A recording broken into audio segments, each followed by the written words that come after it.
or hell? Really? Really? Okay. This is what we're doing? It's an important topic we're talking about, and your phone should be on silent. Thank you.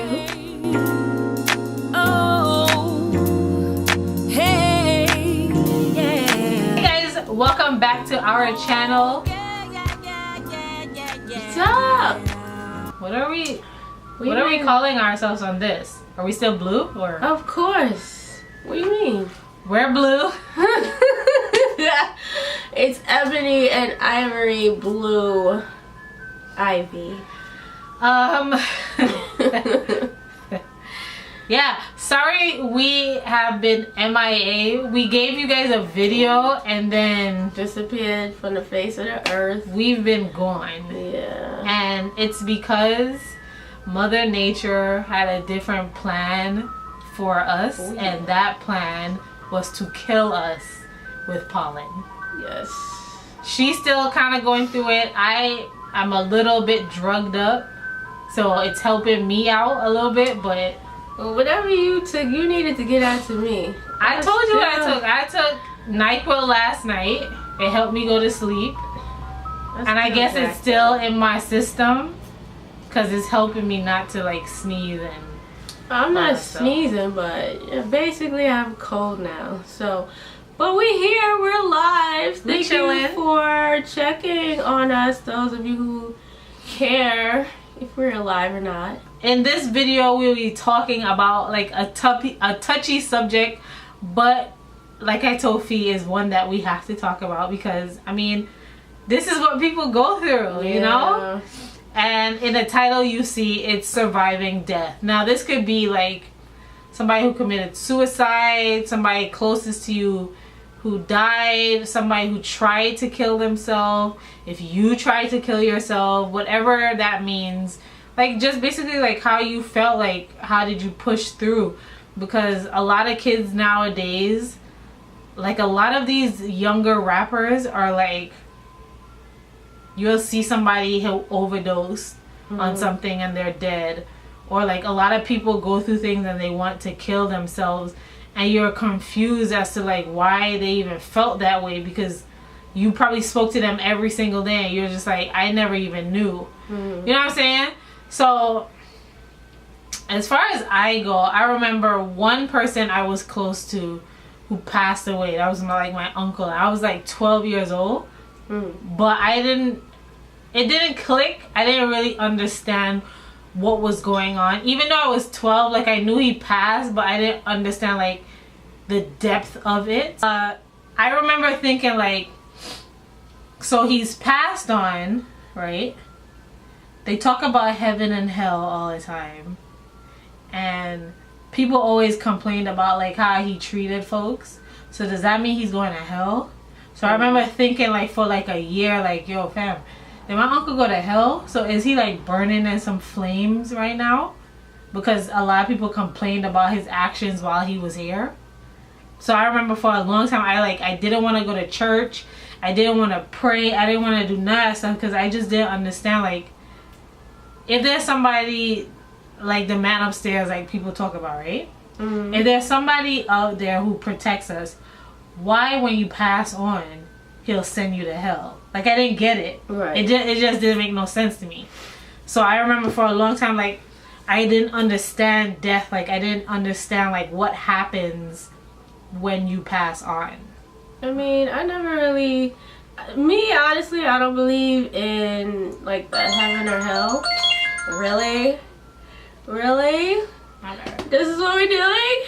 It's an important topic we're talking about, and your phone should be on silent. Thank you. Okay, but but I don't believe in that like heaven or hell. Like I feel like once you pass, your spirit just transcends into like another dimension or something. You just live another life in another form. Like I don't really believe that. I feel like honestly where we are right now is hell, especially with Trump being president. I feel like we're already in hell. But I feel like when you pass, your soul or your spirit just transcends into another dimension and you just live another life in another form, whether it be another person, animal, whatever. That's what I believe happens. So what's your experience, like your emotional experience with death? Okay, so I have a friend. We've been friends for about 6 years, almost 6 years. And I mean, it was a situation where I seen the signs, but I never thought that it was going to get to the point where he would try to commit suicide. Yeah. He was a music artist and was going through depression, anxiety, cutting himself off from being social, staying in his room all the time, smoking weed all the time. Not saying anything's wrong with that, but just not being his normal cheery self. And we had a lot of conversations where he felt like he was pretending to be this person to make everybody else happy, but not really focusing on his own happiness. Yeah. And like there were times where he just broke down crying about it. But you know, you see people going through this stuff, but you never really think that they would take it that far where they just don't want to live anymore. So over time, he just fell deeper and deeper into this depression, closing himself off, basically not even putting his energy into his music anymore because it wasn't going where he wanted to go as fast as he wanted it to go. So that was also adding on to him being down, doubting himself. He had self-esteem issues. And like months down the line, you know, he had a mental breakdown. I don't want to say out of nowhere, but it seemed like it was out of nowhere. But it was festering. Yeah. And how it happened was I was actually at his house. We got in an argument. Don't remember what the argument was about. I left the house to get some air. His mom calls me talking about come back to the house. He's trying to slit his wrist. By the time I get back to yeah, like I couldn't even imagine like how she was even processing what was happening. By the time I actually got back to the house, she was literally pulling him out of his room window because he tried to jump out of his window. And this is somebody that's scared of heights. And I'm like, what the hell's going on? Like, she's literally grabbing him, pulling him out the window when I'm walking in, because I hear shuffling, like somebody fighting. Yeah. And I'm like, what the hell's going on? And I'm walking in his room and she's like pulling him out the freaking window. We had to call an ambulance and everything. Like 50 cops get there before the freaking ambulance actually get there. And you know, they're ready to do whatever they do. And he was sitting at the table. There's a pair of scissors on the table. I'm like, I gotta move the scissors because he keep looking at it. Yeah. Like it was just crazy. And it was like I seen it coming, but I didn't see it coming to that extent. Like I seen the signs, and like you never thought that would happen. Yeah, like I kind of look back and I'm like, I wish I could have did more. Like, of course I was being supportive, trying to amp him up, trying to motivate him, make him feel better, but sometimes you could do everything and anything you can for that person, but they're just not hearing or seeing anything that you're trying to do or say to them, and they just get lost in that darkness. And sometimes people don't even come back from that. My thing with that whole situation with like suicide, because on my end there's been several occasions where I thought about like ending my life, but never actually committed the act.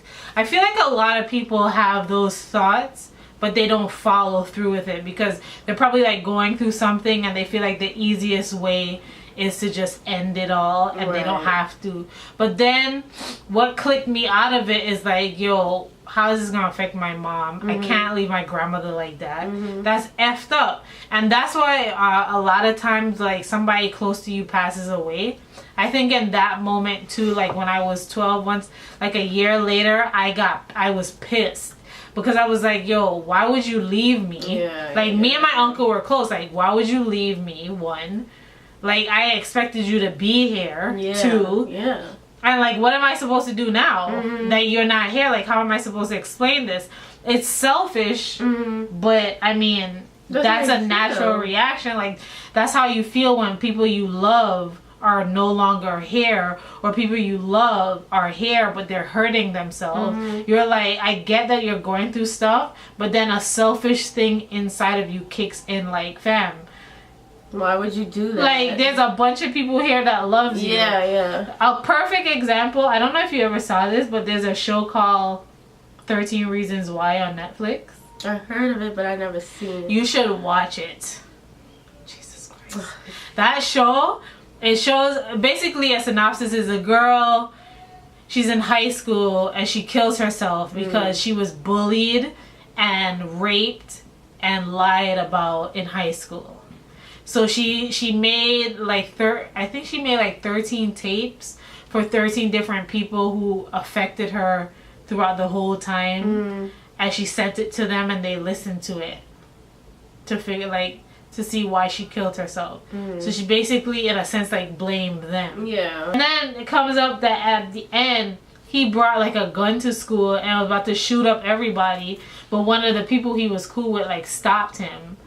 And this is like, it gets you in that mindset too of like these kids who sometimes come to school and shoot up the school. It's like, what were they going through? What, like, they showed you stuff and you were like almost like ignoring them. Yeah. So surviving death could be on that end too. Like, you go into like the school shootings that keep happening. Like, I'm not making excuses for any one of those shooters, because it's crazy that you would ever do any type of shit like that. That's wrong on all accounts, but we need to like take a step further, like try to understand like where that came from. Yes, the guns is a problem, but we also need to think the psychology of it all as well. Like, what were they going through? What, you know what I'm saying? Like, I don't think somebody just wakes up and was like, oh, I'm about to shoot up a school. Oh, or shoot up a church. Well, some people do, because some people are racist and whatever. But majority of the time is like something is wrong. Something mentally. Is like mentally, like somebody is messing with them and they feel like that's their only option. So like, yeah, if you guys haven't seen that show, you should watch 13 Reasons Why on Netflix. Watch the first season first so you could get like an idea. Don't care. Like, that's just like, it's I don't care what anyone does to you. Like, to go that far to hurt somebody, that's just beyond like reasonable. Like, nobody should ever be like, come on, what did the guy do that was that bad that he had to do all of that stuff? And then when they end up in court going to jail, that's when they want to cry and write a letter saying they're sorry. It's like, you ain't sorry because you didn't have any remorse when you were doing it. It's just like, come on, like, that's crazy. I can't. And to put that in a show, like, usually stuff you see on TV is stuff that actually probably has happened. Yeah. This was a heavy video. But yeah, in the comment box below, talk to us about like your ways of surviving death, coping with your loved ones who have died or committed suicide, or if you yourself ever thought about something like that. Definitely. Let us know your thoughts. If you need people to speak to, I mean, you can always reach out to us. Definitely. Because we never want you to ever have to take that step and actually follow through with it, or even get to that step to even think that way. We never want that to happen. You are loved. Just know that whatever it is, like, we are all human beings and we all going through it, and we all have those thoughts. Like, not even gonna lie, sometimes things just get out of hand and out of your control so much so that you don't even know what else to do, and you can break down to that point. So, you know, talk to people. You can talk to us, talk to your friends, talk to your loved ones. If you feel like you don't have nobody, seek professional help. Like, the main thing is to talk about it. Stop suppressing what you're feeling, your emotions, your thoughts. You have to find an outlet to release that. A lot of the issues that we do suffer is because we choose to suppress our emotions and thoughts and feelings and stuff. Sometimes we have friends that are going through hell and we don't even know it, because they walk through life like everything is okay, and they go home and they sit in the dark and they cry, and they could be cutting themselves up and we don't even know it. Like, mental health is a major issue in our world, in our culture, in our community. Like, we suffer a lot from mental health issues, be it stemming from your family, things that have happened to you with your friends, whatever it is. We all are going through mental health issues, whether we want to admit it or not.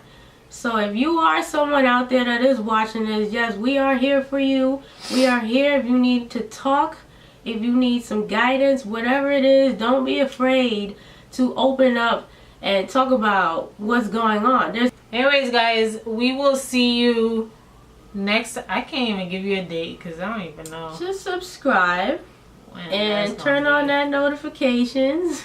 Because obviously we be MIA. Listen, man, we got this season just got us all messed up. All so discombobulated. Forgive us for the delay, but we gonna bounce back like nothing happened. Don't worry.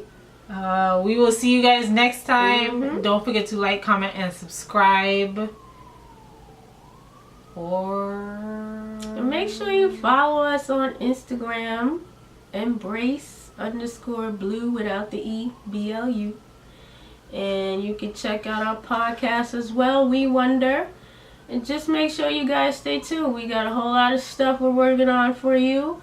And just bear with us. Once we get past spring into summer, we're going to be good. This allergies is just because the season is crazy right now. Trust. If you don't suffer from allergies, you are blessed. And I wish... by the Almighty, he needs to put his hands on me.